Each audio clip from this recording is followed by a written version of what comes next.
स्वागत है। आज हम कुछ खास दस्तावेजों के साथ बैठे हैं जो हमें भारत के प्राचीन मंदिरों की दुनिया में ले जाएंगे। इनमें इनकी विविधता, इनका इतिहास और हाँ, इनसे जुड़ी कई दिलचस्प कहानियां भी हैं। बिल्कुल। और ये दस्तावेज दिखाते हैं कि ये मंदिर सिर्फ पूजा की जगहें नहीं है। ये तो हमारी हजारों साल पुरानी सभ्यता, कला, विश्वास, इन सब का प्रतीक है। तो हमारा इरादा है कि इन स्रोतों से कुछ सबसे अहम और रोचक बातें निकालकर सामने रखें। हाँ, तो चलिए शुरू करते हैं, देखते हैं ये दस्तावेज क्या कहते हैं। सबसे पहले चलते हैं ओडिशा, कोणार्क सूर्य मंदिर। दस्तावेज में लिखा है कि राजा नरसिंह देव ने इसे बनवाया था। कहते हैं चंद्रभागा नदी के किनारे उगते सूरज का नजारा देखकर उन्हें ये ख्याल आया, सूर्य देव को समर्पित है ये। हाँ, और एक कहानी भगवान कृष्ण के बेटे सांब उनसे भी जुड़ती है। उन्हें कुष्ठ रोग हो गया था और कहते हैं सूर्य देव की पूजा से ही उन्हें मुक्ति मिली। अच्छा। इसका बनना शुरू हुआ था शायद 1238 के आसपास और 12 साल लगे इसे बनाने में। लगभग 1200 कारीगर। बाप रे, 1200 कारीगर। जी। और ये सिर्फ धार्मिक इमारत नहीं थी।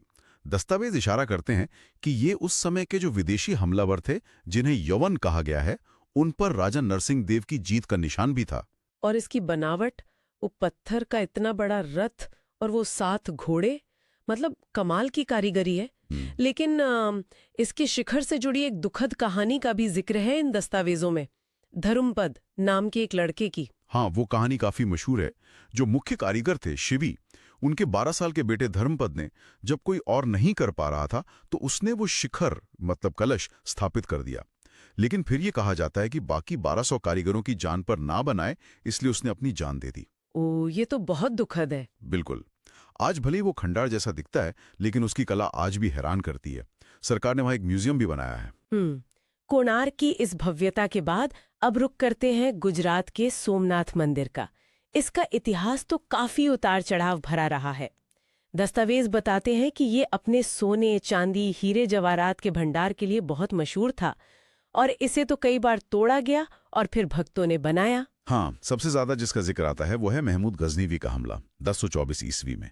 दस्तावेज ये बताते हैं कि उसने बड़ी चालाकी से गायों को सेना के आगे करके हिंदू राजाओं को लड़ने से रोका। अच्छा। हाँ, और फिर मंदिर को बुरी तरह लूटा, पुजारियों का कत्ल किया। ये सब दस्तावेजों में दर्ज है। लेकिन ये मंदिर बार बार खड़ा हुआ है ना, जैसे रानी अहिल्याबाई का नाम आता है। बिल्कुल, यही इसकी खासियत है। गजनवी के बाद खिलजी, मुजफ्फर शाह, अहमद शाह, महमूद बेगड़ा, कई लोगों ने लूटा, लेकिन आस्था देखिए, अहिल्याबाई ने इसका जीर्णोद्धार कराया और फिर आजादी के बाद सरदार पटेल की कोशिशों से आज का जो भव्य मंदिर हम देखते हैं वो बना। ये तो सच में अटूट आस्था की कहानी है। अच्छा, वो गजनवी के अंत से जुड़ी एक कहानी का भी जिक्र है कि किसी पुजारी के बेटे ने बदला लिया। गोभा नाम था शायद। हाँ, गोभा की कहानी कि उसने गजनवी की फौज को रेगिस्तान में भटका दिया और वो सब मारे गए। ये कहानी बहुत प्रचलित है। हालांकि दस्तावेज ये भी कहते हैं कि गजनवी की मौत असल में कैसे हुई, इस पर इतिहासकारों में पूरी सहमति नहीं है। पर हाँ, कहानी दिलचस्प है और लोगों के प्रतिरोध को दिखाती है। सोमनाथ के इस जुझारू इतिहास के बाद अब चलते हैं काशी, वाराणसी, बनारस। दस्तावेज कहते हैं ये 7 पवित्र नगरियों में से एक है, मोक्ष देने वाली, गंगा किनारे बसा शहर।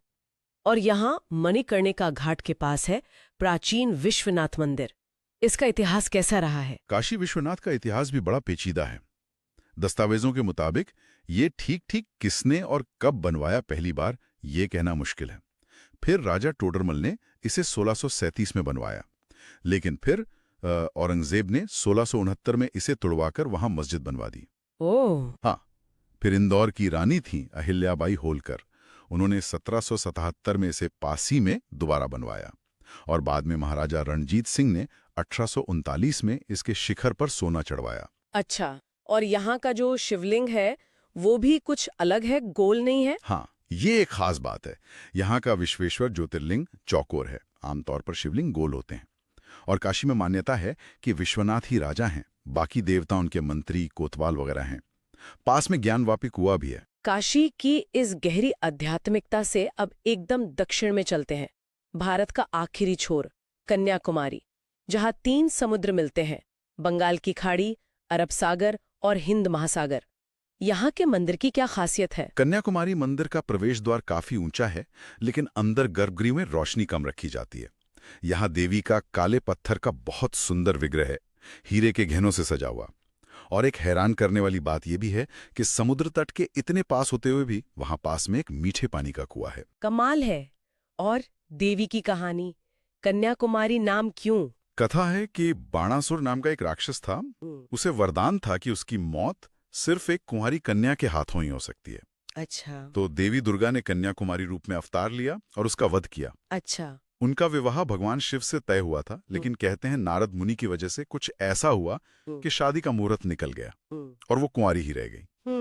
और पास में वो चट्टान भी है, विवेकानंद शिला। जी हाँ, समुद्र के बीच में वो चट्टान है जहाँ स्वामी विवेकानंद ने ध्यान लगाया था। ये भी एक बड़ा आकर्षण है जिसका जिक्र स्रोत करते हैं। तो देश के दक्षिणी छोर से अब सीधे चलते हैं हिमालय की ऊंचाइयों पर।